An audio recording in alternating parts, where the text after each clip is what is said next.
Putin की आपको statement ये याद होगी जब उसने कहा था कि मुझे ऐसी दुनिया चाहिए ही नहीं जिसमें रूस ना हो। ऐसा क्यों है कि हिटलर पूरी दुनिया में अपनी सक्सेस के झंडे गाड़ रहा था, बट रशिया में आके उसका प्लान देखें, रशिया जो है ना वो एक बहुत ज्यादा मिस्टीरियस कंट्री है। वो एक ऐसा मुकाम है कि जहाँ पे जो न्यूक्लियर वेस्ट है वो बहुत बड़ी तादाद में रिएक्टर्स के अंदर मौजूद थी। यूके, यूएसए, अमेरिका और रशिया यूक्रेन को एश्योरेंस देते हैं सिक्योरिटी की कि देखो अगर किसी भी मुल्क ने तुम पे अटैक किया या न्यूक्लियर अटैक किया हमारे अलावा no it is the start of Trumpism and end of Americanism. NATO का मेंबर बनने के लिए ये जरूरी है कि आपका किसी दूसरे ममालिक के साथ बॉर्डर इशू ना हो। तो आप यूक्रेन को क्यों नेटो का मेंबर बनाना चाह रहे हैं? ज़ेलेंस्की जो है he is really good actor, तो उनको पता है कि किस टाइम पे क्या बात करनी है। पर फिर ओवल हाउस में क्या हुआ था? क्या आप जानते हैं कि रशिया ने यूक्रेन के 20% हिस्से पे कब्जा कर लिया? ज़ेलेंस्की और पुतिन की जंग का आगाज असल में कहां से हुआ? वर्ल्ड वॉर 2 के बाद ऐसा कौन सा मुल्क था जो एकदम से तीसरी बड़ी न्यूक्लियर पावर बन गया था? बुदापेस्ट एग्रीमेंट के तहत रशिया ने यूक्रेन से अपने न्यूक्लियर हथियार कैसे वापस लिए? ये सब हमने जाना प्रोफेसर डॉक्टर इरफान से, तो इस पॉडकास्ट को एंड तक जरूर देखें। अगर आप भी जियोपॉलिटिक्स में इंटरेस्ट रखते हैं और जानना चाहते हैं कि दुनिया में क्या हो रहा है, तो हमें जरूर सब्सक्राइब करें। अस्सलाम वालेकुम sir, thank you so much for coming again. वालेकुम अस्सलाम माहिन, कैसी हैं आप? ठीक हैं? बिल्कुल ठीक ठाक सर। पिछले पॉडकास्ट में हम बात कर रहे थे कि ज़ेलेंस्की साहब की मीटिंग होती है ओवल ऑफिस में ट्रंप के साथ, फिर इनकी कोई डील की बात हो रही थी। तो मुझे बताएं कि ये सारा मसला यहाँ तक पहुँचा कैसे? यूक्रेन और रशिया की वॉर असल में स्टार्ट कहाँ से हुई? मगर उससे पहले यूक्रेन के, अगर हम हिस्ट्री के बारे में थोड़ी सी डिस्कशन कर लें, यूक्रेन की हिस्ट्री क्या है? देखिए, ये बड़ा ज़रूरी है। वो कहते हैं ना कि वक्त करता है परवरिश बरसों, हादसे एकदम नहीं होते। तो यूक्रेन की 2022 के अंदर जो रूस ने इन्वेजन की है वो कोई एक दिन की कहानी नहीं है, इसके पीछे बहुत लंबी दास्तान है। ये जो यूक्रेन मुल्क है ना, जब फर्स्ट वर्ल्ड वॉर के बाद ये जो है ये मुख्तलिफ यूरोपीय ममालिक के अंडर था। मतलब पोलैंड हो गया, हंगरी हो गया, कुछ इलाके यूक्रेन के पोलैंड के पास थे, किसी के हंगरी के पास थे। तो वो डिवाइडेड कंट्री था मुख्तलिफ ममालिक के दरमियान में। फिर आपको पता है कि सेकंड वर्ल्ड वॉर का आगाज़ 1939 में हो जाता है, और 1939 में ये जो जंग थी second world war, it was the blessing in disguise for the Russia. बहुत सारे ममालिक ऐसे थे जिनके लिए सेकंड वर्ल्ड वॉर जो थी वो तबाही का सामान लेके आई यूरोप में, लेकिन 2-3 ममालिक ऐसे थे जिनके लिए सेकंड वर्ल्ड वॉर जहां तबाही तो हुई लेकिन लॉन्ग टर्म में उनके लिए बहुत बड़ी नेमतें और अनायतें लेके आई। उनमें से एक जो मुल्क था वो था रशिया। अगर आप रशिया को देखो तो जितनी टेरिटरी उसकी सेकंड वर्ल्ड वॉर से पहले थी उससे बहुत ज़्यादा टेरिटरी सेकंड वर्ल्ड वॉर के बाद उसके पास आ जाती है। जितने ईस्टर्न यूरोप के इलाके हैं, पोलैंड है, हंगरी है, ईस्टर्न जर्मनी है, आपकी बाल्टिक स्टेट है, लिथुआनिया है, ठीक है, लैटविया, ये तमाम वो रियासतें हैं जो ईस्टर्न यूरोप का इलाका है, and they were annexed with the Russia after the second world war. तो एक तो रशिया को सेकंड वर्ल्ड वॉर में जहां अपनी टेरिटोरियल एक्सपेंशन होती है वहां पे उसकी आइडियोलॉजिकल एक्सपेंशन भी होती है। तो जैसे आपको पता है कि दुनिया में 2 बड़ी फोर्सेस सामने आती हैं, एक तरफ यूएसए होता है जो कैपिटलिज्म की आइडियोलॉजी को लेकर चलता है, और दूसरी तरफ रशिया होता है जो सोशलिज्म कम्युनिज्म की आइडियोलॉजी को लेकर चलता है, और दुनिया 2 ब्लॉक्स में कन्वर्ट हो जाती है। और तीसरे नंबर पे इकोनॉमिकली भी सेकंड वर्ल्ड वॉर रशिया के लिए बहुत ज़्यादा बेनिफिट्स लेके आती है। उससे पहले सेकंड वर्ल्ड वॉर से पहले जो रूस था वो एक रीजनल पावर था, और सेकंड वर्ल्ड वॉर के बाद वो एक ग्लोबल पावर बन के सामने आता है, दुनिया बाइपोलर हो जाती है। तो सेकंड वर्ल्ड वॉर के बाद आज का जो यूक्रेन है वो हिस्सा था रूस का। अब सेकंड वर्ल्ड वॉर में हम मुख्तलिफ पॉडकास्ट में ये डिस्कस कर चुके हैं कि जो जर्मनी हिटलर जो था उसने बहुत ज़्यादा तबाही फेरी यूरोप की, और वहाँ पे कंसंट्रेशन सेंटर्स कायम किए गए, और 6 मिलियन ज्यूज़ जो थे वो लुक़्मा अजल बन गए। अच्छा, उन यहूदी जहाँ पे हज़ारों लाखों ख़ानदान जो थे वो लुक़्मा अजल बने, वहाँ पे एक साइमन इवानो ज़ेलेंस्की फैमिली थी। उसका नाम साइमन इवानको ज़ेलेंस्की था उस शख्स का नाम, जिसके भाई जो हैं यहूदी फैमिली थी। भाई उसके शहीद मर चुके हैं जंग के अंदर, उसकी फैमिली सारी तबाह हो चुकी है, और वो हिटलर से बदला लेना चाहता है कि हिटलर ने मुझे तबाह बर्बाद किया है, यहूदियों को तबाह बर्बाद किया है, लिहाजा वो बदला लेने के लिए रशिया की रेड आर्मी में शामिल हो जाता है और रशिया की तरफ से लड़ता है। और आगे आने वाले जो 3-4 साल थे, उन 3-4 सालों के अंदर रूस पहले जर्मनी के साथ था शुरू के सालों में, मतलब जर्मनी का और रशिया का एक नॉन इंटरवेंशन एग्रीमेंट साइन हुआ था कि तुमने मेरे ऊपर हमला नहीं करना, मैंने तुम्हारे ऊपर हमला नहीं करना। लेकिन हिटलर ने जब अपनी कामयाबियों को देखा वेस्टर्न यूरोप के अंदर, स्पेन, फ्रांस के अंदर, तो उसको लगा कि लगते हाथ वो इधर में अपने हाथ गर्म कर लूँ, तो उसने अपनी जो फ़ौज है वो रूस में भी भेजना शुरू कर दी। और 3 दफ़ा, ये वाहिद रूस मुल्क था सेकेंड वर्ल्ड वॉर में जहाँ से 3 दफ़ा जर्मनी को शिकस्त का सामना उसकी फ़ौजों को करना पड़ा। और यही वो वजह थी जिसकी वजह से रूस जर्मनी को शिकस्त देने का और हिटलर को शिकस्त देने का क्रेडिट लिया उसने सेकेंड वर्ल्ड वॉर के बाद। और उसने कहा कि इसलिए वो फिर रीजनल पावर से एक सुपर पावर बन के भी सामने आती है। और जिन अलाइड के साथ वो मिल के लड़ा था, यूएसए भी उसका अलाइड था, तो बाद में उन दोनों की आपस में राइवलरी शुरू हो जाती है। सर ऐसा क्यों है, सॉरी मैं आपकी बात कर रही हूँ, बट ऐसा क्यों है कि हिटलर पूरी दुनिया में अपनी सक्सेस के झंडे गाड़ रहा था बट रशिया में आके उसका प्लान देखें, रशिया जो है ना वो एक बहुत ज़्यादा मिस्टीरियस कंट्री है। मतलब इस हवाले से कि दुनिया की सबसे बड़ी टेरिटरी जो है वो रशिया के पास है। अगर आप देखें कि लैंड वाइज दुनिया का सबसे बड़ा मुल्क है, लेकिन अगर आप उसको जियोपॉलिटिकली देखें ना तो वो बड़ा बेचारा बदकिस्मत मुल्क भी है कि आर्कटिक ओशन का सारा जो बॉर्डर है वो जमा हुआ है।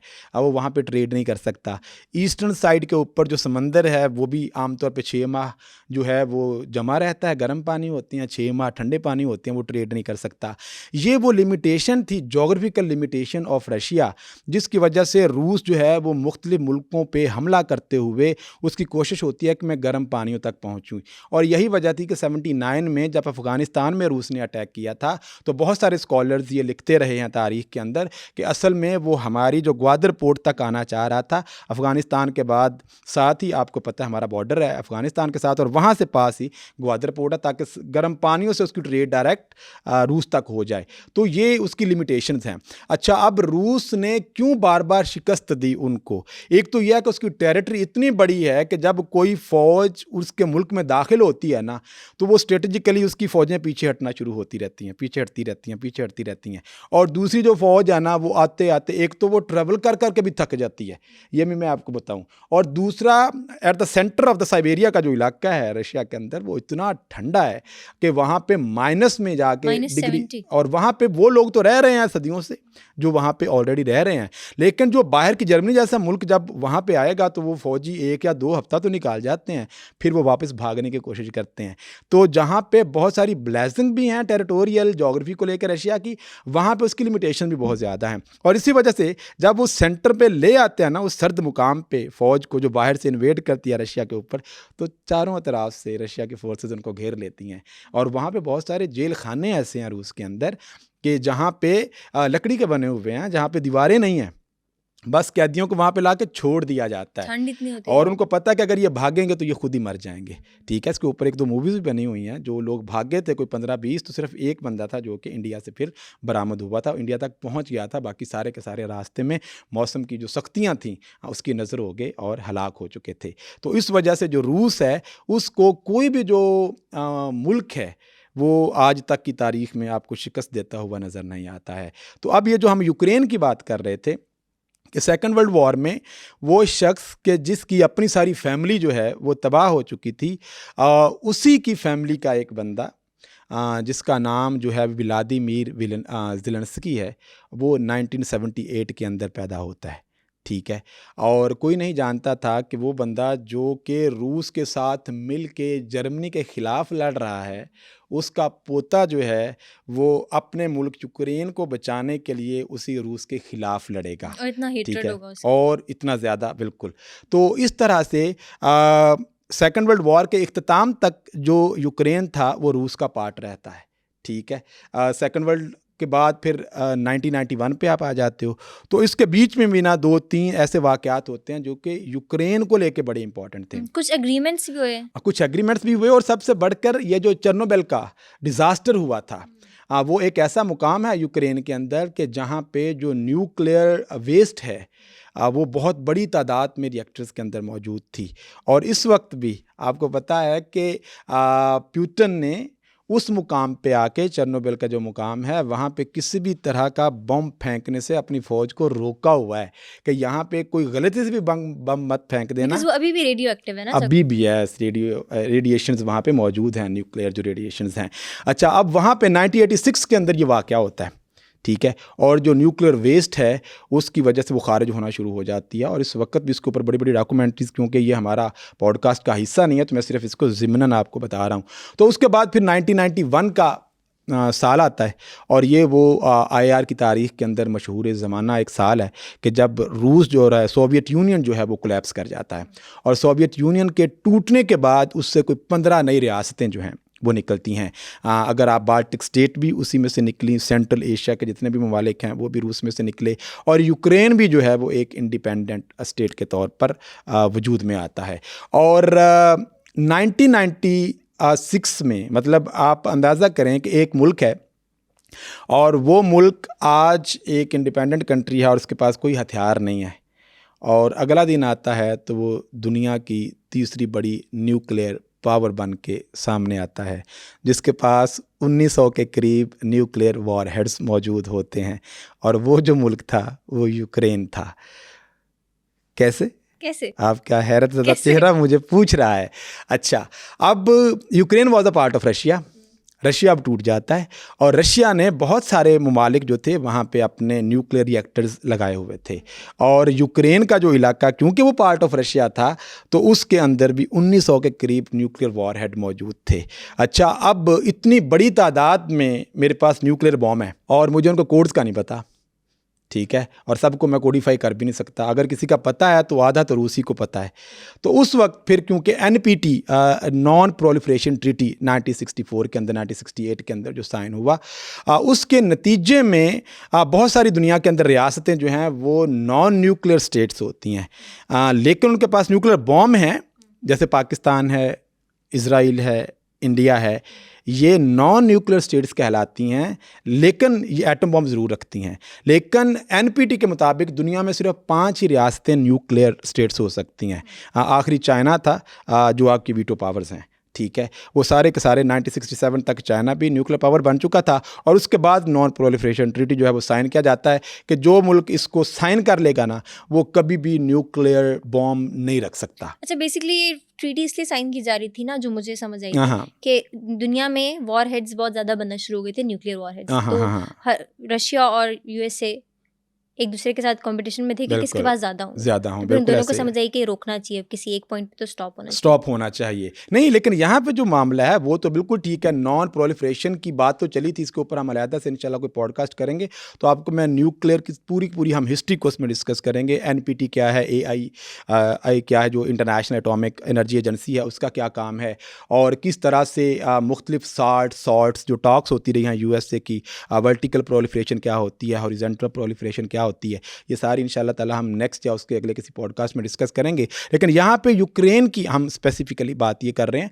कि यूक्रेन जो है उसके पास इतने बड़े एटम बॉम्ब हैं, तो वो कहते हैं ना कि बंदर को मिला माचिस की तीली, उसने कहा मैं जंगल को आग लगा दूंगा।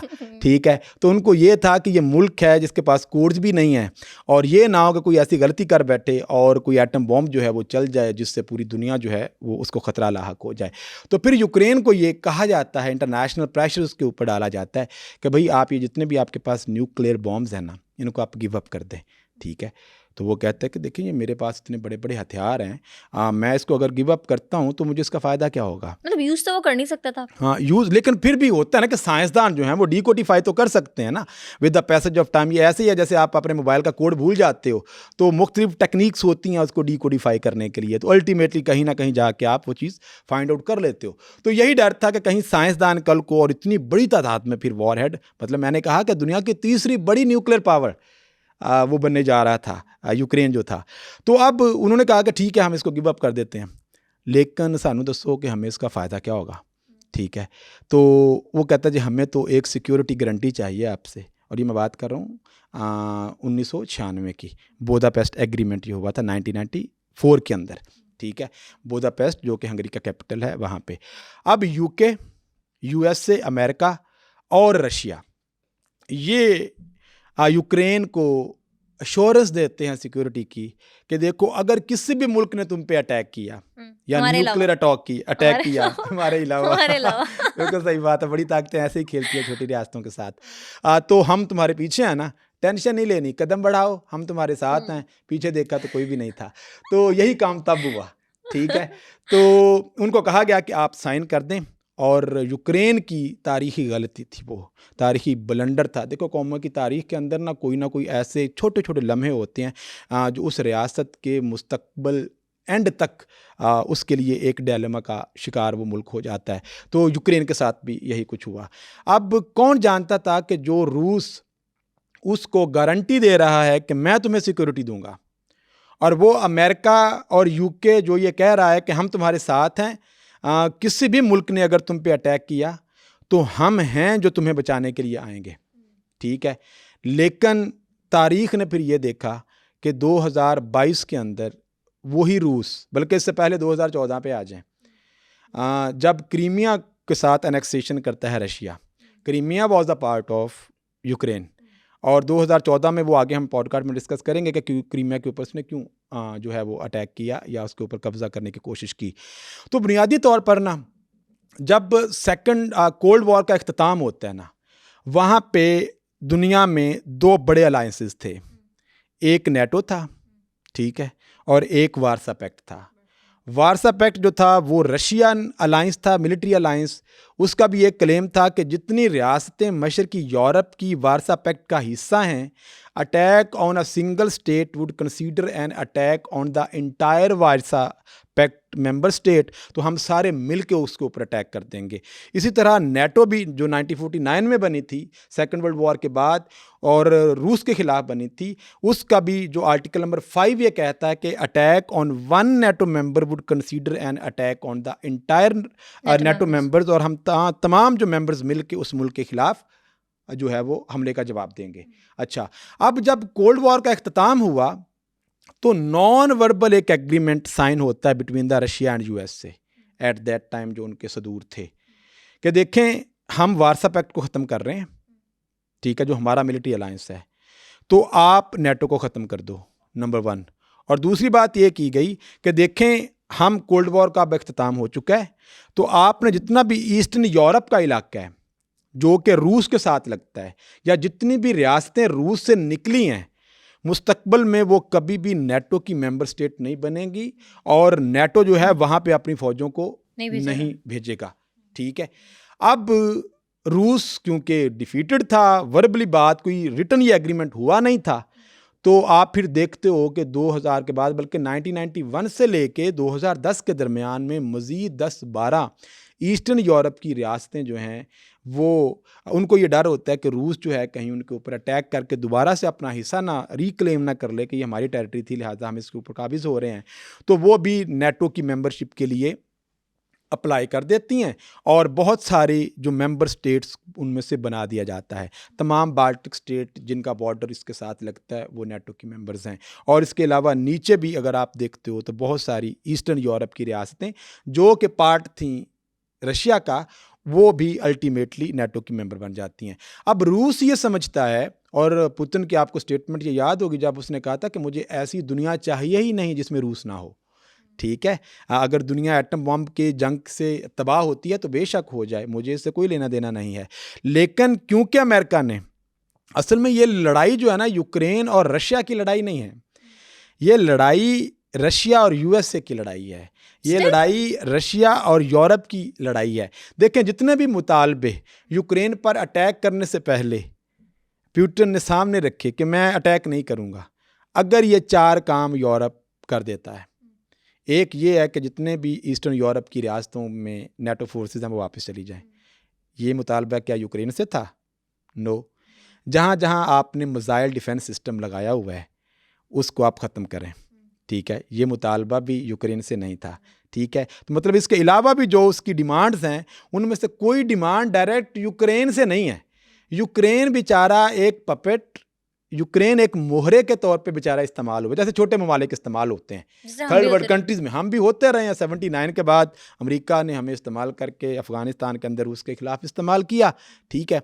और इसी तरह से यूक्रेन को भी ये शय दे दी गई कि मैं तेरे पीछे खलोता हूँ, शुरू हो जा, ठीक है। और यूक्रेन वो अब ये समझ रहा था कि अच्छा इन्होंने मुझे सिक्योरिटी वगैरह दे दी है, हालांकि 1996 के बाद उसको पता था कि वेस्टर्न पावर्स करती क्या है, आपको शह दे देती हैं और शह देने के बाद वो कहती हैं कि चलो जी लड़ पड़ो और हम तुम्हारे साथ हैं। लेकिन जब रूस ने अटैक किया तो ना अमेरिका ने आके रूस को रोकने की कोशिश की और ना यूके ने आके उसके ऊपर कोई अटैक वगैरह किया। अच्छा सर, आई एम सॉरी मैं आपको काट रही हूँ, but Ukraine was wanting to be a part of NATO और रशिया कुडंट अफोर्ड कि मतलब इतने बॉर्डर्स के इसके करीब एक नेटो फोर्स आ जाए, तो बिल्कुल ठीक फिर है। रशिया ने यूक्रेन पे अटैक कर हाँ दिया। हाँ, नहीं ये जो कहानी है ना, ये कहानी देखें 2300 किलोमीटर का बॉर्डर लगता है यूक्रेन और रशिया का। अच्छा, अब जब मेरी सरहद, इनकी इम्पोर्टेंस इतनी ही है रशिया के लिए यूक्रेन की जैसे अफ़गानिस्तान की पाकिस्तान के लिए है। स्ट्रेटजिकली अफ़गानिस्तान पाकिस्तान के लिए बहुत इंपॉर्टेंट है। हम क्यों वहाँ पे एक ऐसी गवर्नमेंट चाहते हैं जो प्रो पाकिस्तान हो, ठीक है। और हमने क्यों 20 साल अफ़गानिस्तान के अंदर अमेरिका ने हमें कहा जी आप डबल गेम हमारे साथ खेल रहे हैं, आप एक तरफ तालिबान के साथ भी हैं, आप एक तरफ जो हैं वो अमेरिका के साथ भी हैं, नेटो के साथ मिलकर लड़ भी रहे हैं और साथ नेटो ही के असले को अफ़गानियों को भी दे रहे हैं कि वो हमारे ख़िलाफ़ इस्तेमाल करी जा रहा है। ये वो सारी बातें हैं जो अमेरिका की तरफ स्टेटमेंट दी गई हैं। लेकिन हमारी ये मजबूरी है, हर रियासत जो है वो अपने कौमी मफाद को देखती है। जैसे मुशर्रफ से पूछा गया था कि आप ये क्यों कर रहे हैं अफ़गानिस्तान के अंदर, आपने डबल गेम किया, उसने कहा अमेरिका ने अपने मफाद को देखा, हमने अपने मफाद को देखा, ठीक है। तो हमें क्यों वहाँ पे अफ़गानिस्तान की ज़रूरत है कि कल को ईस्टर्न पे तो इंडिया हमारे पास है, एक दुश्मन मुल्क है, अगर अफ़गानिस्तान में भी एक ऐसी गवर्नमेंट आ जाएगी तो हम तो सैंडविच बन गए ना दोनों के दरमियान में। लिहाजा हम यहाँ पे नहीं हमने आने देना किसी को, ठीक है, ताकि एक हमारी सरहद जो है वो सिक्योर रहे। बिल्कुल इसी तरह से यूक्रेन स्ट्रेटजिकली बहुत इम्पॉर्टेंट है रशिया के लिए कि अगर यहाँ पे नेटो फोर्सेस आ गई तो चारों तरफ जो बॉर्डर है ना रूस का, वो पूरी नेटो फोर्सेस, अब 30 मेंबर हैं नेटो फोर्सेस में, मतलब 30 ममालिक की फौजें जो हैं वो रशिया के बॉर्डर पे खड़ी हैं। अच्छा, अब जब रशिया मिसाइल फेंकेगा अमेरिका के ऊपर, जगह जगह एयर डिफेंस सिस्टम है, ठीक है, मिसाइल डिफेंस सिस्टम लगे हुए हैं, तो वो सारे के सारे मिसाइल तो रास्ते में ही इंटरसेप्ट हो जाएंगे, ठीक है, अमेरिका तक तो कोई भी नहीं पहुंचेगा। लेकिन अमेरिका के सारे मिसाइल, जब तक एक मिसाइल रूस का अमेरिका तक जाना है, अगर वो कोई 1000 छोड़ेगा तो 10-12 पहुंच जाएंगे वहां तक। लेकिन जहां तक एक मिसाइल रूस में जाएगा तो यहाँ पे ये बॉर्डर पे नेटो फोर्सेस खड़ी हैं, तो तब तक हज़ारों मिसाइल जो हैं वो रूस को तबाह कर चुके होंगे। लिहाजा ये रूस की नेशनल सिक्योरिटी और नेशनल इंटेग्रिटी के लिए बड़ा अहम है कि वहाँ पे, और ये उसका कोई नाजायज़ मुतालबा बिल्कुल नहीं है कि भाई आप क्यों आगे आ रहे हो। अगर आप भी हम भी कॉमन सेंस से सोचें तो बड़ी ताकतों को, छोटी रियासतों को नेटो का मेंबर बनाने की ज़रूरत क्यों पेश आई। और जब आप यूक्रेन की बात करते हैं तो नेटो का मेंबर बनने के लिए ये ज़रूरी है कि आपका किसी दूसरे ममालिक के साथ बॉर्डर इशू ना हो, बॉर्डर कॉन्फ्लिक्ट ना हो। अगर है तो आप नेटो का मेंबर बन ही नहीं सकते। तो आप यूक्रेन को क्यों बॉर्डर नेटो का मेंबर बनाना चाह रहे हैं, जब आपकी नेटो के अंदर ये कंपल्शन नहीं है कि वो बन सकता है, वो रिक्वायरमेंट पे पूरा नहीं उतरता, फिर भी आप बनाना चाह रहे हैं।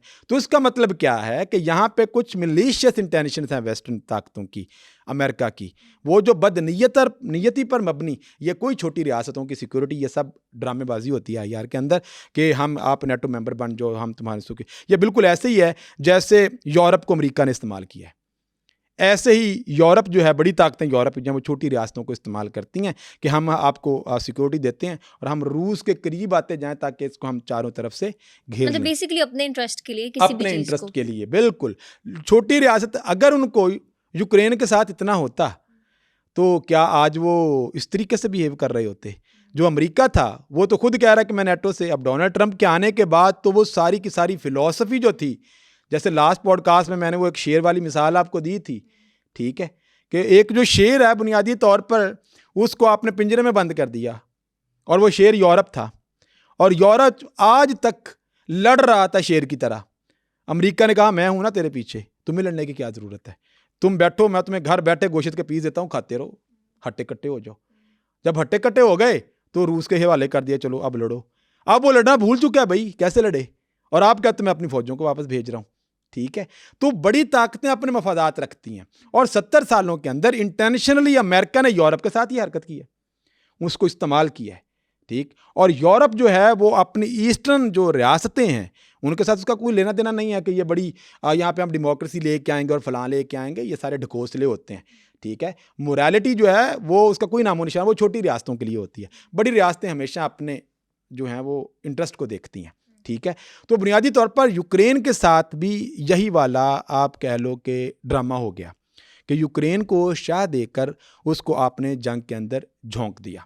ठीक है, तो मतलब जो मैं बात कर रहा था कि वो जो बुदापेस्ट एग्रीमेंट हुआ, तो बुदापेस्ट एग्रीमेंट के नतीजे में यूक्रेन का ये ब्लंडर था कि जब उन्होंने अपने तमाम जो न्यूक्लियर वेपन्स थे उनको गिव अप कर दिया, और गिव अप करने के बाद आप बहुत अच्छे ताल्लुकात जो हैं वो रूस के और यूक्रेन के रहते हैं। Ukraine was the largest trade partner among the largest trade partners of Russia. सबसे बड़े मतलब उसके ताल्लुकात उनके साथ मौजूद होते हैं। अच्छा सर, अभी आप बात कर रहे थे ट्रेड पार्टनर्स की। अगर रशिया और यूक्रेन इतने अच्छे ट्रेड पार्टनर्स थे, amongst the biggest trade partners for Russia Ukraine, तो फिर एकदम से इतनी ज़्यादा दुश्मनी कैसे होगी कि उसका प्रेसिडेंट, दोनों प्रेसिडेंट आपस में एक दूसरे को पसंद नहीं करते। और अब ओवल हाउस में तो बहुत ओपनली ये बात सामने आ गई है, तो ऐसा क्यों हुआ? देखिए, जो इसके लिए ना आपको यूक्रेन की डेमोग्राफी को समझना पड़ेगा।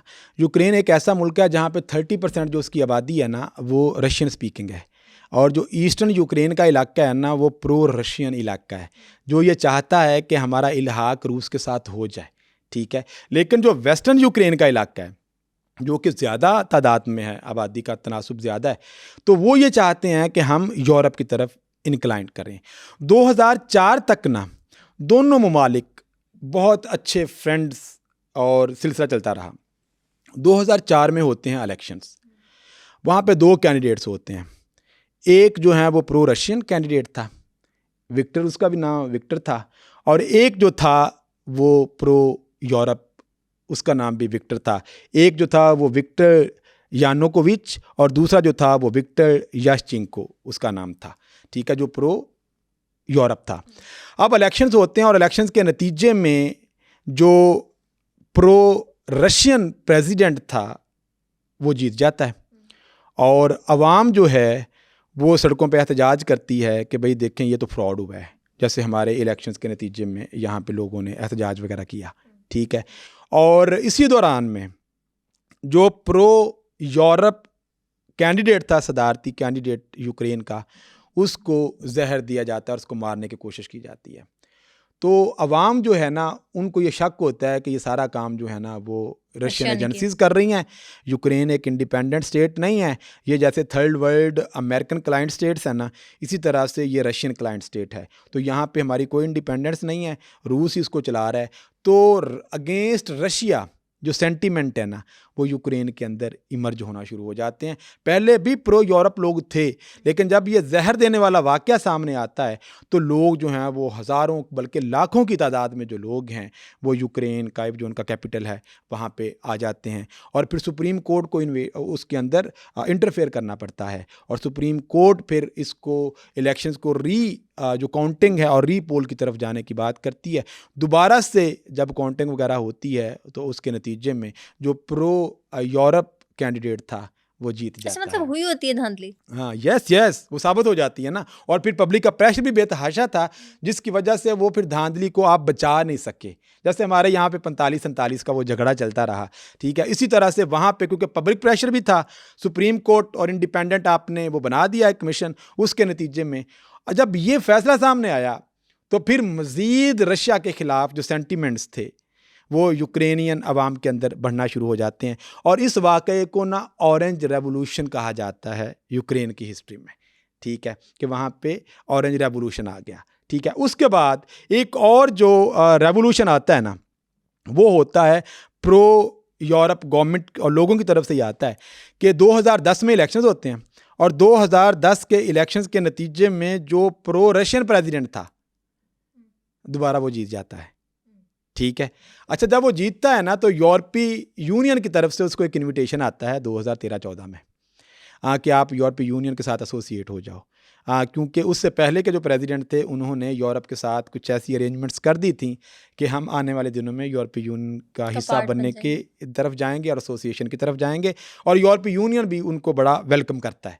ठीक है, और जब इसको कहा जाता है और इन्विटेशन आता है तो ये कैटेगोरिकली डिनाई कर देता है कि हम इस एग्रीमेंट को साइन नहीं करेंगे। बिकॉज़ ये तो प्रो रशियन, वो प्रो रशियन था।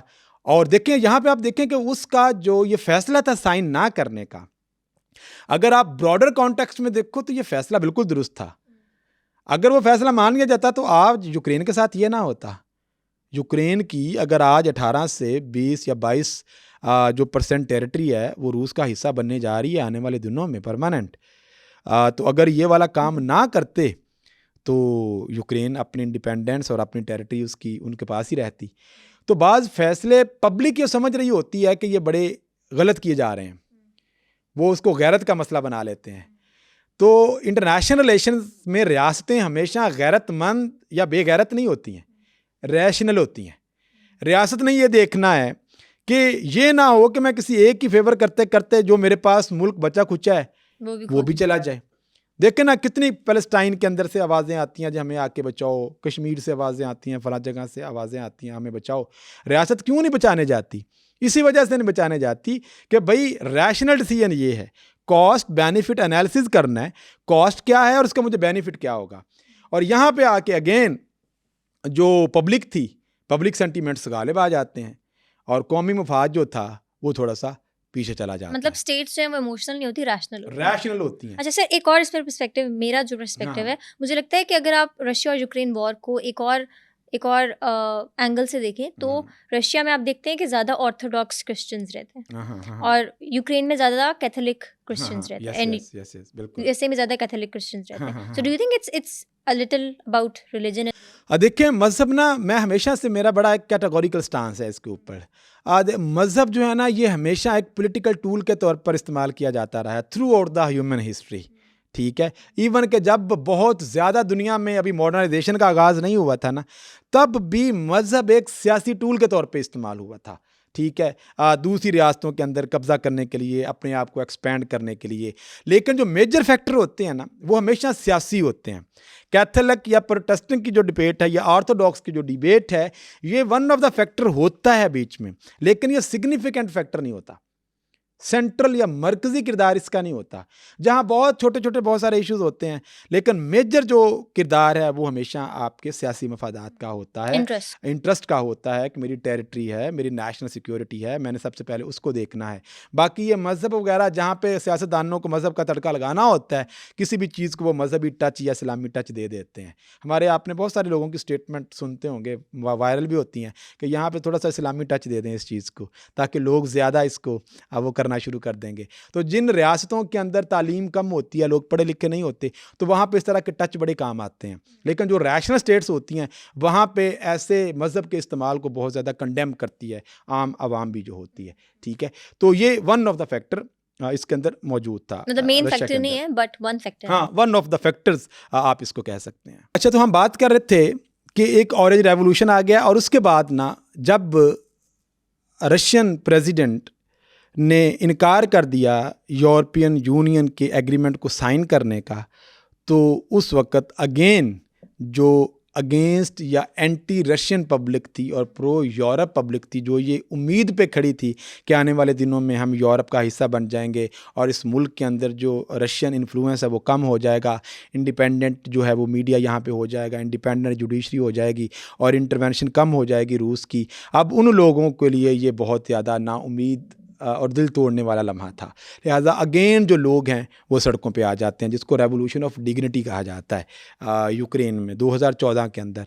और फिर एक बड़े पैमाने पर जो हैं वो यूक्रेन के अंदर प्रोटेस्ट होते हैं, एहतजाज होते हैं और एहतजाज के नतीजे में जो विक्टर होते हैं वो छोड़कर यूक्रेन को रशिया चले जाते हैं। जब वो रूस चले जाते हैं तो मज़ीद ये चीज़ सामने आती है तो रूस दा एजेंट सी, जैसे हमारे यहाँ पे हर दूसरे को यहूदी एजेंट बना देते हैं जब भी किसी को बुरा कहना हो। तो जब रशिया जाते हैं तो पीछे से फिर एक अबूरी हुकूमत आ जाती है और वो जो अबूरी हुकूमत है वहाँ से फिर वो जो एक प्रो रशियन गवर्नमेंट वाला फिनोमिना और एक स्कूल ऑफ थॉट था वहाँ पे जो पहले डोमिनेट कर रहा था, वो बैकफुट पे चला जाता है और वो लोग ज़मामे इक़्तिदार संभाल लेते हैं जो कि प्रो यूरोप होते हैं और एंटी रशिया होते हैं। ठीक है, मतलब ज़ेलेंस्की लोग आ जाते हैं। हाँ ज़ेलेंस्की जो है ना, इनकी कहानी बड़ी मज़े की है। मतलब क्या है कहानी? ज़ेलेंस्की जो है वो, मैंने जैसे आपको बताया, ये उस दादे के पोते थे जिन्होंने रूस के साथ मिलकर रेड आर्मी का हिस्सा बन के जर्मनी के खिलाफ लड़ा, क्योंकि वो भी एक जूस था। और 1978 के अंदर उसी ज़ेलेंस्की फैमिली के अंदर एक छोटा सा नन्ना मुन्ना बच्चा पैदा होता है, गुगलू सा। गुगलू तो नहीं है? हाँ नहीं, अभी भी गुगलू सा है, छोटा सा कद है उसका। तो उसका नाम व्लादिमीर ज़ेलेंस्की होता है। इब्तदाई तालीम जो है ना वो लॉ की हासिल करता है, लेकिन उसके अंदर जो टैलेंट होता है, जो ख़बीदा सलाहियतें होती हैं, वो शोबिज़ और इंटरटेनमेंट के अपने साथ फादर की तरह, अपने फादर की तरह उसके अंदर मौजूद होती हैं। तो वो बड़े बड़े जो कॉमेडी शोज़ हैं वो उसका हिस्सा बनता है। और फिर सर्वेंट ऑफ द पीपल के नाम से एक वहाँ पे टीवी शो चला 2014 से लेके 2019 तक। वहाँ पे एक करैक्टर होता है उस टीवी शो का। करैक्टर क्या था कि यूक्रेन का एक टीचर होता है, और टीचर जो है ना वो गैर मुतवक्का तौर पर प्रेसिडेंट बन जाता है यूक्रेन का। स्पीचेस कुछ ऐसी करता है गवर्नमेंट के खिलाफ। हाँ, तो एक ऐसे बंदे की कहानी था ये शो कि जो अचानक से मतलब प्रेसिडेंट बन जाता है, जिसका सियासत से कोई लेना देना नहीं था। एक उस्ताद था, उसको सदर बन, मतलब वक्त ने दस्तार उसके सर पे रख दी होती है कि भाई हुण तू सदर आ संभाल, ठीक है। और जो उसको चैलेंजेस दरपेश होते हैं। तो ये शो जो है वो 2090 तक चलता है। अब वहीं से ये बड़ा टर्निंग पॉइंट था, ये जो शो था ज़ेलेंस्की के लिए। तो उसके जहन में भी ये जो आइडिया आता है कि अगर एक उस्ताद प्रेसिडेंट बनता है शो के अंदर, तो हकीकत के अंदर एक शोबिज़ या इंटरटेनमेंट और जो कॉमेडियन शख्स है वो यूक्रेन का प्रेसिडेंट क्यों नहीं बन सकता। देखें, ये जो फनकार लोग होते हैं ये बड़े फनकार होते हैं। और जो कहना तू बड़ा फनकार है, ज़ेलेंस्की भी बड़ा फनकार है, ठीक है। अब उसको पता था कि कब मैंने आंखों में आंसू लेके आने हैं, फनकारों के लिए कोई मुश्किल नहीं होता, कब मैंने जोक्स देने हैं, कब मैंने लोगों को हंसाना है। ड्रामों फिल्मों के डायलॉग बोल बोल के उनके पास लफ्ज़ों का एक ज़ख़ीरा होता है, और बोलते हुए फेशियल एक्सप्रेशन देने का उनके पास वो जो एक हरबा और सलाहियत मौजूद होती है, ठीक है। लिहाजा वो भी फैसला करता है कि मैं भी भाई सियासत में आने लगा हूँ। एक वो बंदा जिसका कोई सियासी बैकग्राउंड नहीं था, बड़े बड़े कॉमेडी शो करता था, और लोग जो और अच्छा खासा, और एंटी करप्शन उसकी जो थी ना वो कैंपेन थी कि यूक्रेन के अंदर जो ओलिगार्क्स हैं, बड़े बड़े जो पैसे वाले हैं, उन्होंने हुकूमतें संभाली हुई हैं, और आम आवाम जो है, जैसे हमारे यहाँ पे चंद बड़े लोग हैं और ख़ानदान हैं, उन्होंने आपकी सियासत पे कब्ज़ा किया हुआ है। इसी तरह से वो इसके ख़िलाफ़ खड़ा होता है। अगरचे मुस्तकबिल में उसके अपने बहुत सारी ऑफशोर्स कंपनी निकल आती हैं, और उसके ऊपर भी करप्शन के बहुत सारे जो मामलात हैं। ये उस तरह की एग्जाम्पल है, जो बच्चे क्रिकेट खेलते हैं ना, तो जब जिस बच्चे का बैट होता है ना, वो जब हार जाता है तो कहता है मैं बैट लेके घर जा। हाँ, मैं घर ना खेडांगे ना खेडन देंगे। तो इसी तरह का मामला जो है वो ज़ेलेंस्की के साथ होता है। अब ये जो ज़ेलेंस्की है ना, ये 2019 में इलेक्शंस हुए यूक्रेन में, और इंतहाई गैर मामूली जो जीत है वो ज़ेलेंस्की की होती है, अनएक्सपेक्टेड। 73% वोट जो हैं वो ज़ेलेंस्की हासिल करता है, ठीक है। और यूक्रेन की आवाम जो है वो मतलब इसको पसंद करती है। और जब ये सदर बन जाता है तो देखें, यूरोपीय यूनियन में ये खिताब करता है, ठीक है, यूनाइटेड नेशंस में ये खिताब करता है, United states of America Congress में ये खिताब करता है। और ये एक दुनिया करंटली जो टाइम्स मैगज़ीन है उसके कवर पेज पे पर्सन ऑफ द ईयर्स 2022 के तौर पे इस बंदे को सामने लाया जाता है, सिर्फ इस वजह से कि सब ये एक्सपेक्ट कर रहे थे कि जब 2022 के अंदर रूस ने इन्वेड किया यूक्रेन पे तो ये भाग जाएगा, ठीक है। तो इसने जो स्पीचेस की, ठीक है, कि आप मुझे भागने की भाषण ना दो, मुझे आपकी सपोर्ट की ज़रूरत है, मुझे आपकी अम्यूनेशन की ज़रूरत है, मुझे असलहे की ज़रूरत है, ठीक है। मेरे साथ आप तज़ियत ना करो कि मेरे साथ बुरा हुआ है, मैं अपनी आखिरी सांस तक लड़ूंगा। अब ये वो चीज़ थी कि खड़ा हो गया वक्त के ख़िलाफ़। देखिए, पूरी जो इंसानी तारीख़ है ना, जो गो विद द फ्लो वाले लोग होते हैं ना, तारीख़ उनको याद नहीं रखती है। वो जितने भी बड़े हों, अपने वक्त के जितने भी बड़े फ़िरौन हों, अपने वक्त के जितने भी बड़े वो फन्ने खां अफलातून हो, जो गो विद फ्लो वाले लोग होते हैं वो तारीख़ में कभी भी नाम नहीं बनाते हैं। तारीख़ में नाम उन्हीं का बनता है जो हवाओं के मुखालिफ चलता है, जो बहते पानियों को चैलेंज करके उसकी मुखालिफ सम्मत में चलना शुरू कर देता है। तो ज़ेलेंस्की जो है ना, उसने इस चीज़ को ये गनीमत जानते हुए, और इसकी जो पॉपुलैरिटी है आसमानों को छूती है इस वक्त करंटली भी यूक्रेन के अंदर। जैसे ही ऐलान हुआ, जंग होती है, इन्वेड करता है, हमला करता है रूस यूक्रेन पे, तो फ़ौरन से ये मार्शल लॉ ऑफिस कर देता है। जितने भी जो सिविल अदारे हैं उनकी वर्किंग को वो रोक देता है और सारा जो इंतज़ाम और इंसराम है वो फ़ौज के हाथों में दे देता है। और ख़ुद आप देखते हैं वो उस दिन के बाद, हालांकि इससे पहले ये दुनिया के बहुत बड़े बड़े जो सूट्स हैं वो पहनता है, 3 पीस सूट्स और ब्रांड्स, ठीक है। लेकिन जब से जंग शुरू हुई है तो वो आपको एक टी शर्ट में नज़र आता है जो कि फ़ाइट की वो एक सिंबॉलिक के तौर पे वो उसको इस्तेमाल कर रहा है, और जिसके ऊपर टॉन्ट भी किया गया था जब ज़ेलेंस्की की मीटिंग ट्रंप में हुई थी कि आपके पास कोई सूट नहीं है, आप क्या ये टी शर्ट पा के भागे फिरते हैं। अच्छा सर, अभी ओवल मीटिंग की अगर हम बात करें, लास्ट पॉडकास्ट में हम डिटेल में डिस्कस नहीं कर सके थे, अभी आप बात कर रहे थे कि ज़ेलेंस्की जो है he is a really good actor, तो उनको पता है कि किस टाइम पे क्या बात करनी है। हाँ, पर फिर ओवल हाउस में क्या हुआ था? नहीं, देखिए वहाँ पे भी मेरा ख्याल है कि उसने जो मैसेज छोड़ा, और मैसेज छोड़ने के बाद जितने भी यूरोपियन लीडर्स की ट्वीट्स आई हैं वो सारी की सारी उसकी बैक पे थी, खड़े थे। यूरोप के तमाम बड़े लीडर्स वो तो ने किसी कहा, और कॉन्टेक्स्ट में नहीं है, because European union doesn't like Trump, वो तो उस कॉन्टेक्स्ट में साथ दे रहे हैं। हाँ, ये नहीं कि European union doesn't like Trump, Trump doesn't like Europe, समझ आ रही है? मतलब यूरोप तो मिन्नतें कर रहा है कि खुदा के लिए हमें छोड़ के मत जाओ, ठीक है, हमें बचा लो। और इस वक्त कोई एक मुल्क भी ऐसा नहीं है जो यूएसए को यूरोप में सब्स्टिट्यूट कर सके, उसको रिप्लेस कर सके, और किसी की मिलिट्री इतनी बड़ी नहीं है, ठीक है। मतलब 1.1 मिलियन जो ट्रूप्स हैं वो रशिया के हैं, ठीक है, और पूरे यूरोप के जो हैं वो 1.2 और 3 बनते हैं जो कि काम वाले हैं।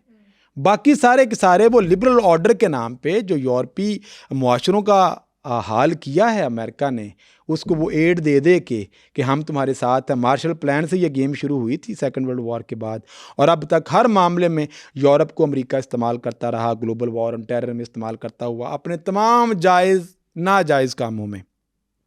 और जब यूरोप को ज़रूरत पड़ी है तो डोनाल्ड ट्रंप आ गया आउट ऑफ सिलेबस, ठीक है। और अब डोनाल्ड ट्रंप को टैकल कैसे किया जाए, ये यूरोप के लिए एक बहुत बड़ा डायलेमा बना हुआ है। अभी कियर स्टारमर जो हैं वो कुछ अरसे में जा रहे हैं यूएस से, और ऑब्वियसली वहाँ पे जाके उनकी खुशामद करेंगे, एक अच्छे बच्चे की तरह हाथ बांध के खड़े होंगे, और उनको कोशिश होगी कि देखें जो भी हो गया ठीक है, लेकिन आप हमें छोड़े ना, हम आपकी ये शराइत मानते हैं सारी की सारी। तो अमेरिका जो है ना वो बहुत अपर हैंड है अभी तक उसका। यूरोप सारे का सारा मिल के भी मिलिट्री को लेके या इकोनॉमी को लेके सारे का, और फिर आपस में बहुत ज़्यादा इख्तलाफ हैं यूरोपीय अक़वाम के। और दूसरी बात, वहाँ पे वो जो राइट विंग का फिनोमिना इमर्ज हो रहा है, जो पिछले पॉडकास्ट में हमने बहुत तफसील से डिस्कस किया था, विद इन द कंट्री बड़ी पोलराइजेशन हो गई है। जैसे हम यूक्रेन की मिसाल ले लें ना, कि पॉलिटिकली आधा मुल्क जो है वो आपको प्रो रशिया नज़र आ रहा है, जो कहते हैं कि हम रशिया के साथ चले जाते हैं, और आधा मुल्क जो है वो आपको यूरोप नज़र आ रहा है। तो मतलब इस तरह की पोलराइजेशन तारीख में पहले मौजूद नहीं थी। एक तो within the state polarization है, और फिर within the region polarization है कि रीजन भी डिवाइडेड, यस वो भी डिवाइडेड है, और सब के अपने अपने मफादात हैं। अगर मैं 7% मिलिट्री पे खर्च करता हूँ, चलो तुम भी करो, अगर तुम नहीं करते हो तो मैं क्यों करूँ, अगर मैं करूँगा तो मेरे जितने वेलफेयर के प्रोग्राम है वो बंद होते हैं, वहाँ मेरे खिलाफ खड़ी होगी, मुझे कोई वोट नहीं देगा। Basically it's about power, it's about power. तो हर सियासतदान ने तो ये देखना है कि मैं सियासत में कैसे सस्टेन कर सकता हूँ, मेंटेन कर सकता हूँ, अपनी ताकत को मेंटेन रखने के लिए अगेन उसको जितना वो अपने अवाम का भला करेंगे उतनी देर वो सियासत में रहेंगे। और अगर कुछ फैसले आप सख्त ले लेते हैं तो आप देख रहे कि एक अरसे में यूके के अंदर ही कितने सारे इलेक्शंस आपको होते हुए 2-3 सालों में 4-5 इलेक्शंस आपको होते हुए नज़र आ जाते हैं। तो फिर हर रोज़ आपको दोबारा से इलेक्शंस करवाने पड़ते हैं, और हम जैसे जो ममालिक हैं वो तो एक इलेक्शंस को अफोर्ड नहीं कर सकते, इतना खर्चा होता है, ठीक है। तो बार बार इलेक्शंस करवाना तो बहुत मुश्किल है। और वहाँ पे भी जो इकोनॉमिक सिचुएशन है यूरोप की वो भी इजाज़त नहीं दे रही, उसकी जो सिक्योरिटी को लेकर सिचुएशन है वो भी इजाज़त नहीं दे रही। और रशिया आराम से, वो एक आजकल बड़ा मेम्स देखते होते हैं, कोई एक ग्राउंड होता है, आग लगी होती है, लोग लड़ रहे होते हैं और एक शख्स दीवार पे खड़ा ऐसे सिगरेट पी रहा होता है और मैं स्क्रीन पे बैठा। सेम जो रूस है ना वो आराम से पीछे बैठा देख रहा है कि अच्छा जो कुछ तुम्हारा हो रहा है ना मैं इंजॉय कर रहा हूँ इसको, ठीक है। आपस में इनकी लड़ाइयाँ ज़ेलेंस्की के साथ जो आप अंदाज़ा करें दुनिया में सबसे ज़्यादा जो खुश मुल्क होगा रशिया होगा, वो रशिया होगा, ठीक है। तो जितने भी ममालिक इस वक्त टेंशन में हैं वो सारे के सारे यूरोप के हैं। तो बुनियादी तौर पर यूक्रेन का जो मुस्तकबिल है वो इस वक्त ज़ेलेंस्की को अपने कौमी मफादात को देखते हुए जो बचा खुचा मुल्क है उसको बचाने की तरफ उसको जाना चाहिए। अब जो उसने जो बातें भी की हैं ना ओवल ऑफिस में, उसने भी ये बात बार बार, जब डोनाल्ड ट्रंप जब हाइपर हुआ किस बात पे हुआ था कि आपने हमें 2 दफ़ा सिक्योरिटी दी थी, तब तो आप बचाने नहीं आए। 1996 में भी आपने नहीं बचाया और 2014 के अंदर भी आपने कहा था कि हम आपको बचाएंगे, ठीक है, तो आप हमें बचाने नहीं आए हैं। तो आपने जो पिछले हमारे साथ सिक्योरिटी के एश्योरेंस के एग्रीमेंट किए हुए हैं वो तो अभी तक आपने हमें किए नहीं। या तो हमें नेटो का मेंबर बनाओ, तो फिर हमें पता होगा कि अब हम सिक्योर हैं, तो फिर हम आपकी ये डील को मान लेते हैं कि हमारा जितना भी मुल्क रूस के पास जा रहा है हम उससे दस्तबरदार होते हैं, ठीक है। 22% है, 30% है, 18% का इलाका है, हम नहीं उसको लेना चाहते, लेकिन हमें श्योरिटी चाहिए कि रूस दोबारा ये नहीं करेगा। भाई आप ये काम करो बिल्कुल ऐसे जैसे हिटलर ने जब चेकोस्लोवाकिया पे अटैक किया ना, तो म्यूनिख के अंदर फ़ौरन से उस वक्त चेम्बरलेन प्राइम मिनिस्टर था बरतानिया का, और स्पेन के प्राइम मिनिस्टर भागे आते हैं हिटलर के पास म्यूनिख में, देखो ये आपने अच्छा नहीं किया। तो उसने कहा जी ये मैं रीसेटलमेंट कर रहा हूँ, फर्स्ट वर्ल्ड वॉर से पहले ये इलाका मेरा था, लिहाजा अच्छा अब दोबारा नहीं होगा। अभी वो वापस भी नहीं पहुँचते तो वो आगे पोलैंड के ऊपर भी अटैक कर देता है, ठीक है। तो एक टर्म हम इस्तेमाल करते हैं IR में जिसको हम अपीजमेंट की पॉलिसी कहते हैं।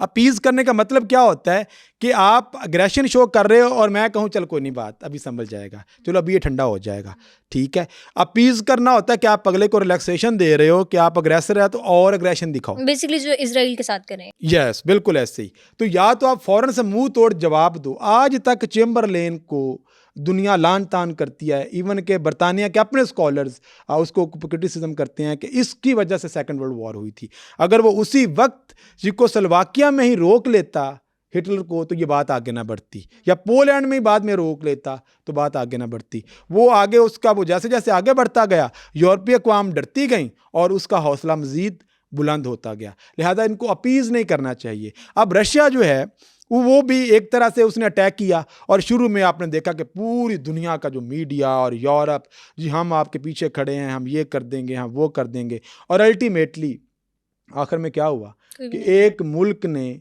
बड़ों की बातों में आकर अपना एक बड़ा हिस्सा जो टेरिटरी का है, और कितने लाखों लोग जो हैं, हज़ारों लोग जो हैं वो लुक़मा अजल बन गए, कितने सारे लोग सर्दियों में ठिठुर रहे हैं। और दूसरी बात कि रूस जो है ना वो पूरे यूरोप को 30% जो गैस है ना वो रूस से जाती है, और वो जो गैस पाइपलाइंस हैं वो सारी की सारी यूक्रेन से हो के जाती हैं। ये भी एक इवेंट था जिसकी वजह से फासले ज़्यादा बढ़ गए बिटवीन द रूस एंड यूक्रेन, कि यूक्रेन ने कहा कि देखो 33 बिलियन सालाना डॉलर हमें दे दो 2014 के बाद, जब प्रो यूरोपियन प्रेसिडेंट आ जाते हैं, तो फिर यह है कि हम आपके ये गैस को चलने देंगे, वरना हम आपकी पाइपलाइंस जो हैं गैस की वो बंद कर देंगे। और फिर जब अप्लाई करता है यूक्रेन नेटो मेंबरशिप के लिए, that was the key moment कि जब रूस ने कहा इनफ इज़ इनफ, ये मेरा ब्रेकिंग पॉइंट है, अब नो मोर, अब रेडी हो जाओ, ठीक है। तो क्योंकि ये वो लम्हा था जब रूस को ये लगा कि अब अल्टीमेटली जो है मेरा वजूद को ख़तरा लाहक है, और आने वाले दिनों के अंदर जो रूस है वो पता नहीं दुनिया के नक्शे पे हो या ना हो, ठीक। लिहाजा उस वक्त वो एक कैटेगोरिकल डिसीजन लेता है, और उसके नतीजे में आप फिर देखते हो कि वो यूक्रेन के ऊपर जंग मुसल्लत कर देता है। लेकिन हमें ये समझने की ज़रूरत है इंटरनेशनल रिलेशंस के अंदर कभी भी, बल्कि हमारी ज़ाती ज़िंदगियों में भी, हमारी देखें जो रियासतें होती हैं ना वो हमेशा ह्यूमन बिहेवियर पे काम करती हैं।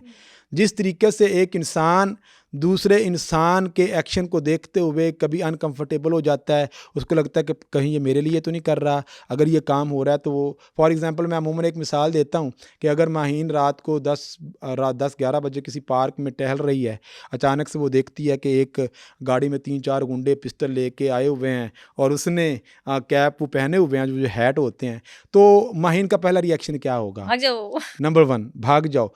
हो सकता है कि वो आपकी तरफ ना आ रहे हो, किसी और तरफ जा रहे हो, ठीक है। बात यह है कि हम जो परसीव करते हैं पर्सपेक्टिव कि ये मेरी तरफ आ रहे हैं, कि एक बंदा खड़ा था उसने कहा ये मेरी, उसने पिस्टल निकाला और गोली पहले चला दी, हालांकि वो किसी और तरफ जाना चाह रहे थे, सेल्फ डिफेंस का नाम दे दिया। बिल्कुल। तो ये इंसान जब कोई थ्रेट देखता है तो फौरन से उसका एक रिएक्शन होता है, वो कैलकुलेशन करता है कि ये क्या है, रात का लम्हा है, पुलिस वाले बाहर कोई नहीं है और रात है और ये गुंडे हैं, तो इसका मतलब मैं तो गया। हो सकता है कि वो पास से गुजर के आगे किसी और अपने काम के लिए जा रहे हो। किस काम के लिए? कोई भी कहीं हो, किसी और को पकड़ना हो, मास्क पहन के कहाँ जा रहे? चोरी करनी हो, किसी और घर में जाना हो, आप वैसे ही पार्क में बैठे हुए वहां पे, ठीक है। तो again calculation and miss calculation. रियासतें भी ऐसे ही देखती हैं। लाइक इंडिया ने एटम बम बनाया तो हमने कहा भी ये किसके लिए बना रहा है, हम सबसे पहले इनसिक्योर हो गए, हमने कहा हमें भी बनाना चाहिए, हमने भी बना लिया, डेटरेंस क्रिएट हो गई।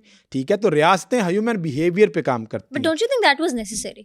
I'm this is talking what about I am that. Trying to say कि देखें कि आपने जब एक एक्शन होता है, समटाइम्स आप एक्शंस को मिस कैलकुलेट कर लेते हैं, जैसे चैम्बरलेन ने किया था कि हिटलर यहीं तक रहेगा, ठीक है, लेकिन Trust वो आगे किया बढ़ था। गया।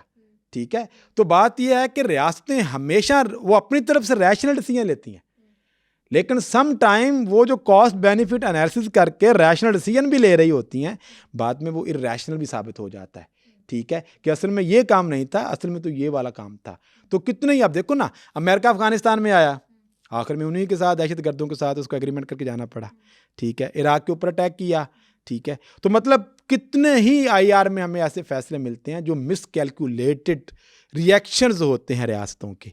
ठीक है, तो इस वक्त भी ज़ेलेंस्की के लिए बड़ा इंपॉर्टेंट है कि जो मुल्क उसके पास मौजूद है, या तो जब तक डोनाल्ड ट्रंप है तब तक तो ये भूल जाए, क्योंकि अब थोड़ा सा ईगो का भी मसला आ गया है डोनाल्ड ट्रंप का और ज़ेलेंस्की का, क्योंकि डोनाल्ड ट्रंप ने पहले ही ज़ेलेंस्की को एक डिक्टेटर भी करार दे दिया था और भी कुछ ऐसे अल्फाज इस्तेमाल किए थे ज़ेलेंस्की के लिए कि जो इंटरनेशनल रिलेशन में डिप्लोमेसी के जो एथिक्स होते हैं, नॉर्म्स होती हैं, उनके बहुत खिलाफ थे।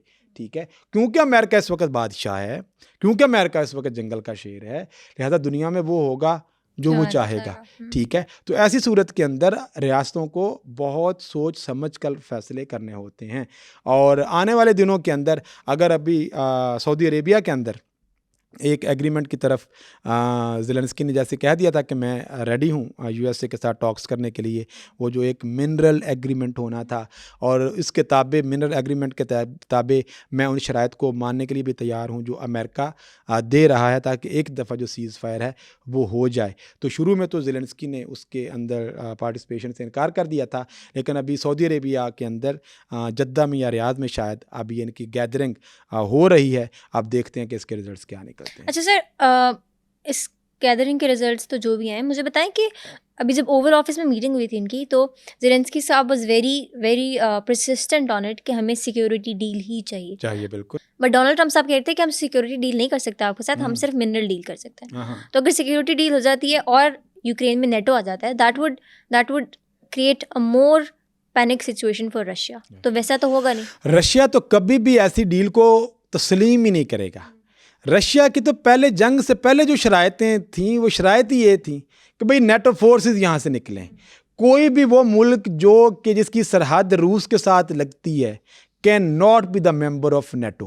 अच्छा, ज़ेलेंस्की साहब एक ये भी पॉइंट रखते हैं कि लेट्स से अल्लाह ना करे कि रशिया जो है वो यूक्रेन पे कब्जा कर लेता है, और रशिया पे जब रशिया यूक्रेन पे कब्जा कर लेगा, उसके बाद जो नीचे यूरोपियन यूनियन स्टेट्स हैं, क्या रशिया डू यू थिंक उनकी तरफ भी एग्जैजरेट कर सकता है? देखिए, पहली बात तो यह है कि पुतिन ने यह बात बड़ी कैटेगोरिकली की हुई है कि मैंने यूक्रेन पे कब्जा करने नहीं आ रहा हूँ, मैं इसके रजीम को चेंज करने आ रहा हूँ, कि मुझे कीव के अंदर जो कैपिटल है यूक्रेन का, वहाँ पे वो गवर्नमेंट चाहिए जो प्रो रशियन हो। एंटी रशियन गवर्नमेंट को I can not afford in Ukraine. ठीक है, और वो सिर्फ वहाँ के पॉलिटिकल सिस्टम के अंदर रशियन बैक्ड गवर्नमेंट चाहते हैं, और वो कहते हैं मैं ये इलाका भी वापस कर दूंगा, लेकिन वहाँ पे गवर्नमेंट वो हो जो रूस की बैक्ड हो। ठीक है, क्योंकि मैं रीजन के अंदर आने वाले दिनों में मेरे लिए जो सबसे बड़ा सिक्योरिटी का ख़तरा है कि मेरा सबसे बड़ा दुश्मन, अगरचे डोनाल्ड ट्रंप के आने के बाद अगेन चीज़ें बहुत बदल गई हैं और रूस और अमेरिका अब आपको एक दूसरे के करीब आते हुए नज़र आ रहे हैं। साथ वो जो अथॉरिटेरियन लीडर हैं, ये डोनाल्ड ट्रंप, ये शी जिनपिंग, ये पुतिन, ये कहीं इकट्ठे मिलेंगे आने वाले दिनों में, और ये आईआर की तारीख में एक बहुत बड़ा लम्हा होगा। ठीक है, जहाँ पे दुनिया के अंदर, और यूरोप कहाँ पे स्टैंड करेगा उस वक्त मुझे कोई समझ नहीं आती इसकी। और यूरोप ने जो 70-80 साल लगा के अपना वो एक चीज़ बनाने की कोशिश की थी, वो तो एक रेत की दीवार साबित हो रही है और ज़मीन बोस हो रही है। और उसकी सिक्योरिटी आप ले लें, उसकी इकोनॉमी ले लें, और उसकी इररेलेवेंस ले लें, और दूसरी तरफ फिर इधर से ब्रिक्स का ऊपर आना, और जो आपका ग्लोबल साउथ है उसका इमर्ज होना, ताकतवर होना, चाइना का दुनिया की अमेरिका को इकोनॉमिकली चैलेंज करना, ठीक है, इंडिया का एक बड़ी इकॉनमी बनकर सामने आना, और उधर से ब्राज़ील, उधर से साउथ अफ्रीका के अंदर से, तो ये दुनिया की वो रियासतें हैं जो ग्लोबल साउथ से ग्लोबल नॉर्थ, जिन्होंने पूरी दुनिया को कोलोनाइज किया हुआ था किसी दौर में, अब वो उनसे ऊपर जाती हुई आपको नज़र आ रही हैं। अच्छा सर, ग्लोबल नॉर्थ और कॉलोनाइजेशन से मुझे यूके याद आ रहा है, मतलब ब्रिटिशर्स का role, we don't see them as much into politics these days, why? देखें, बरतानिया के लिए सेकंड वर्ल्ड वॉर जो थी ना, वो जैसे मैंने कहा था ब्लेसिंग इन डिस्गाइज, एक रशिया के लिए भी था, पाकिस्तान के लिए भी था। अगर उस वक़्त हिटलर ये हरकत ना करता और ये हाल यूरोप का और बरतानिया का ना करता, तो अभी हमने भी कहीं ये मशरक़ वस्ता के रियासतों के साथ आज़ाद होना था, कोई 70 के अंदर आके, ठीक है, क्योंकि बरतानिया ने यहाँ से जाना ही नहीं था। बरतानिया को तो इसलिए जाना पड़ गया कि पीछे तो मेरा अपना घर सारा तबाह हो गया है, तो यहाँ से भाई निकलो, ठीक है, और जाके पहले अपने घर को बचाओ, इन मुल्कों पे हम कब्ज़ा करते रहेंगे। और दूसरी बात कि बरतानिया को कब ये रियलाइज़ हुआ कि अब मैं दुनिया की सुपर पावर नहीं रहा, ठीक है, स्विस कैनाल का वाक़या हुआ था 1956 के अंदर। बरतानिया ने और इज़राइल ने मिल के हमला कर दिया इजिप्ट पे, स्विस कैनाल को, क्योंकि वो नेशनलाइज करने जा रहे थे स्विस कैनाल को, तो उन्होंने कहा जी ये हम इस पर कब्ज़ा करेंगे। अब जो अमेरिका था, अमेरिका को ये था कि अगर ये बैक करता है यूके और इज़राइल को इस हमले के अंदर, तो इजिप्ट जो है ये कहीं कम्युनिस्ट ब्लॉक का हिस्सा ना बन जाए। इजिप्ट तो इतना बड़ा एलाय है। यस, यूएसए का, वो ये तब से अलायंस इनका शुरू हुआ, ठीक है, और तो इसलिए फ़ौरन से अमेरिका ने इन दोनों को ऑर्डर दिया, हेलो काके निकल, जैसे हमारी ज़ुबान में कहते हैं कि नीमा नीमा होके निकल जा। तो ये वो लम्हा था जब इनके पास रेजिस्ट करने की ना तो कोई इनके पास वजह थी और ना ही ताकत थी, और बड़े अच्छे बच्चों की तरह इन्होंने स्विस कैनाल इजिप्ट को देख के वहाँ से निकल लिए, ठीक है, और उसके नतीजे में फिर दुनिया को ये समझ आ गई और बरतानिया को भी ये समझ आ गई कि अब मैं दुनिया की ताकत नहीं रहा, ठीक है। और जो सेकंड वर्ल्ड वॉर के नतीजे में बरतानिया का हाल हुआ और उसके बाद फिर यूरोपीय यूनियन बना, और यूरोपीय यूनियन के नतीजे में बाद में आप देखते हो 2016 में ब्रेग्जिट की तरफ जाना, रेफरेंडम का होना और ब्रेग्जिट का हो जाना, अगरचे दैट वाज अ ब्लंडर, अब बहुत ज़रूरत थी यूके के उन यूरोपीय ममालिक की हेल्प के लिए, लेकिन वे बड़े बुरे वक्त पे ये फैसला, अगेन देखें, आपने अवाम की मानी है बात तो आपको क्या कुछ भुगतना पड़ा, ठीक है। रेफरेंडम में यंग लोगों ने ये कहा और आप बाहर निकल गए, ठीक है, और अभी भी बहुत सारे जो यंग लोग बाकी यूरोपियन ममालिक के अंदर हैं वो भी डीग्लोबलाइज्ड हो रहे हैं, ठीक है,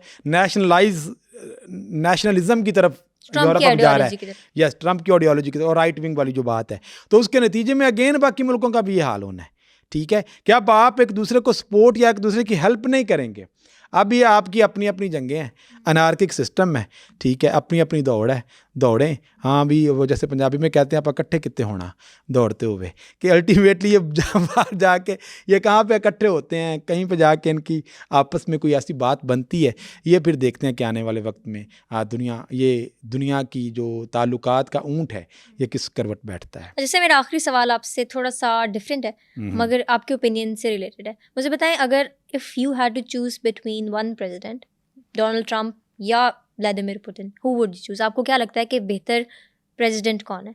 अब एक चीज़ को जहन में रखना आपने, मैं भी किसी से डिस्कशन करी थी, वो मेरे से कह रहा था कि वो बंदा मेरे से कह रहा था कि he likes Donald Trump because he is a very nationalistic kind of person, अपनी कौम के बारे में सोचते हैं। मैं ये पॉइंट उसको कह रही थी कि अगर आप एक सुपर पावर के प्रेसिडेंट हो ना तो फिर आप नेशनलिस्ट होकर सोच नहीं सकते, you need to take care of people at least जो आपके एलाइज हैं, बट ही वाज लाइक कि नहीं, अगर वो अपने लोगों का ख्याल रख रहा है तो वो सही है। तो आपका क्या? देखिए, पुतिन का और इनका कंपैरिजन जो है ना, पुतिन को कितना अरसा हो गया रूस का प्रेसिडेंट बने हुए, और वो डे बाय डे रूस के जो नेशनल इंटरेस्ट हैं, इवन के यूक्रेन के ऊपर हमले तक, पुतिन जो है वो आपको इंतहाई अग्रेसिव, इंतहाई सॉलिड हुक्मरान के तौर पे और इंतहाई स्मार्ट जो दुनिया के लीडर्स हैं उनमें उसका शुमार होता है। डोनाल्ड ट्रंप ने अभी एक अपना इरा गुजार चुका है, वहाँ पे जो अमेरिका को नुकसान देना था वो तो उसने दिया। आने वाले दिनों में अगरचे ये बात तो कह रहे हैं कि ये नेशनलिस्ट हो रहा है, लेकिन जो अमेरिका की रियलिटी पावर थी, जो यूरोप के शक्ल में उसके पास मौजूद थी, वो सारी की सारी उससे छिन रही है। No it is the start of Trumpism and end of Americanism.